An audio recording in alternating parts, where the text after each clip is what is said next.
भक्ति सागर चैनल में आप सभी का स्वागत है। आज हम आपके सामने जेठ मास शिव कथा सुनाने वाले हैं। तो आइए सुनते हैं। बहुत समय पहले की बात है। हिमालय के पास एक छोटा सा गांव था। उस गांव में मोहन नाम का एक गरीब लकड़हारा रहता था। वह रोज जंगल से लकड़ी काट कर लाता और उसे बेचकर अपने परिवार का पालन करता था।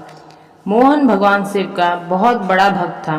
चाहे कितनी भी परेशानी हो, वह हर सुबह ओम नमः शिवाय का जाप जरूर करता था। जेठ मास शुरू हो चुका था। गर्मी इतनी तेज थी कि पेड़ पौधे सूखने लगे थे। नदी का पानी भी कम हो गया था। गांव के लोग दोपहर में घरों से बाहर निकलने से डरते थे, लेकिन मोहन को रोज जंगल जाना पड़ता था, क्योंकि उसी से उसके घर का खर्च चलता था। एक दिन गांव के मंदिर में एक साधु आए। उन्होंने लोगों को बताया कि जेठ मास में भगवान शिव की पूजा करने से दुख दूर होते हैं। इस महीने में जो व्यक्ति प्यासे को पानी पिलाता है, बेलपत्र चढ़ाता है और सच्चे मन से ओम नमः शिवाय बोलता है, उस पर शिव जी की कृपा होती है। मोहन ने साधु की बातें ध्यान से सुनी और अगले दिन से उसने अपने घर के बाहर मिट्टी का घड़ा रख दिया। वह उसमें ठंडा पानी भरता और राह चलते लोगों को पानी पिलाता। उसकी पत्नी सीता बोली, हम खुद मुश्किल से जी रहे हैं, फिर भी तुम दूसरों की सेवा कर रहे हो। इस पर मोहन मुस्कुराकर बोला, सीता, भगवान शिव दया और सेवा से जल्दी प्रसन्न होते हैं। अगर हम किसी प्यासे को पानी पिला दें तो वही सबसे बड़ी पूजा है। एक दिन मोहन जंगल में लकड़ी काट रहा था। तेज धूप के कारण उसे बहुत प्यास लगी। वह पानी ढूंढते ढूंढते जंगल के अंदर चला गया। तभी उसे एक पुराना शिवलिंग दिखाई दिया।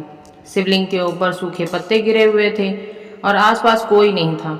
मोहन ने पास की नदी से थोड़ा पानी लाकर शिवलिंग पर चढ़ाया। उसने बेलपत्र ढूंढकर चढ़ाए और हाथ जोड़कर बोला, हे भोलेनाथ, मेरे पास धन नहीं है, बस आपकी भक्ति है, मेरे परिवार की रक्षा करना। इतना कहकर वह वापस घर चला गया।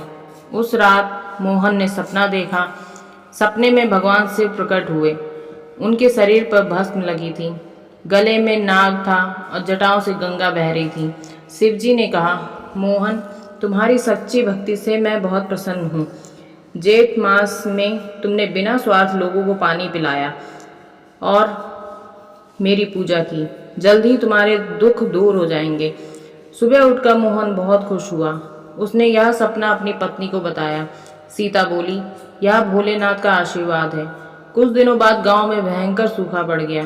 खेत सूख गए और लोगों के पास पानी की कमी हो गई। गांव वाले परेशान होकर मंदिर में इकट्ठा हुए। तभी वही साधु फिर से आए और बोले, गांव के पास जंगल में एक प्राचीन शिवलिंग है। अगर सच्चे मन से वहां पूजा की जाए तो भगवान शिव वर्षा करेंगे। मोहन समझ गया कि साधु उसी शिवलिंग की बात कर रहे हैं। वह गांव वालों को लेकर जंगल पहुंचा। सभी ने मिलकर शिवलिंग को साफ किया, जल चढ़ाया और ओम नमः शिवाय का जाप करने लगे। पूरे गांव में भक्ति का माहौल बन गया। बच्चे, बूढ़े और महिलाएं सब शिव जी की पूजा करने लगे। मोहन ने अपनी छोटी सी कमाई से गरीबों को पानी और गुड़ बांटा। उसी रात अचानक आसमान में बादल छा गए। तेज बिजली चमकी और बारिश शुरू हो गई। गांव के लोग खुशी से झूम उठे। सूखे खेतों में पानी भर गया। तालाब फिर से भरने लगे।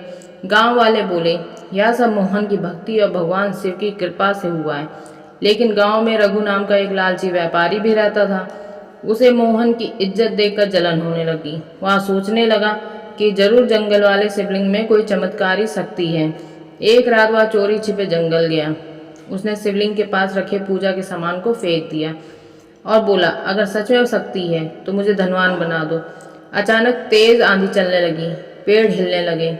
रघु डर गया और भागकर गांव वापस आ गया। अगले दिन से उसका व्यापार खराब होने लगा। उसे समझ आ गया कि भगवान शिव केवल सच्चे भक्तों पर कृपा करते हैं, लालची लोगों पर नहीं। उधर मोहन पहले की तरह अपनी मेहनत करता रहा। वह रोज सुबह शिवलिंग पर जल चढ़ाता और लोगों की मदद करता। धीरे धीरे उसके घर की गरीबी दूर होने लगी। उसकी मेहनत रंग लाई और जंगल के पास उसे चंदन के पेड़ मिलने लगे। उनसे अच्छी कमाई होने लगी। लेकिन मोहन कभी घमंड नहीं करता था।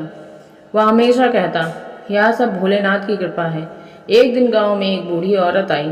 वह बहुत कमज़ोर थी और कई दिनों से भूखी थी। मोहन उसे अपने घर ले गया। उसने उसे खाना खिलाया और आराम करने के लिए जगह दी। बूढ़ी औरत बोली, बेटा तुम्हारा दिल बहुत बड़ा है, भगवान शिव तुम्हें हमेशा खुश रखें। इतना कहकर वह अचानक गायब हो गई। मोहन और सीता हैरान रह गए।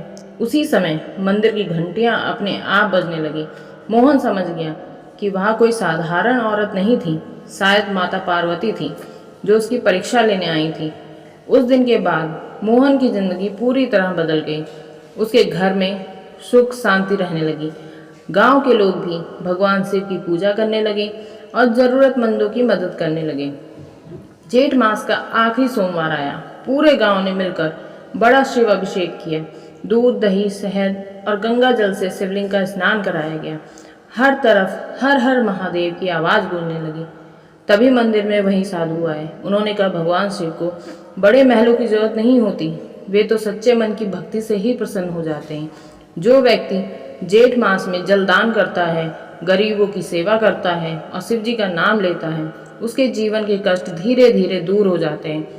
गांव के बच्चों ने पूछा, बाबा शिव जी सबसे ज़्यादा किससे खुश होते हैं?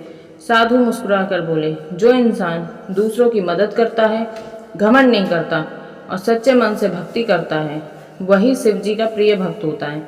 उस दिन गांव से लोगों के हर जेठ मास में शिव जी की पूजा करने लगे।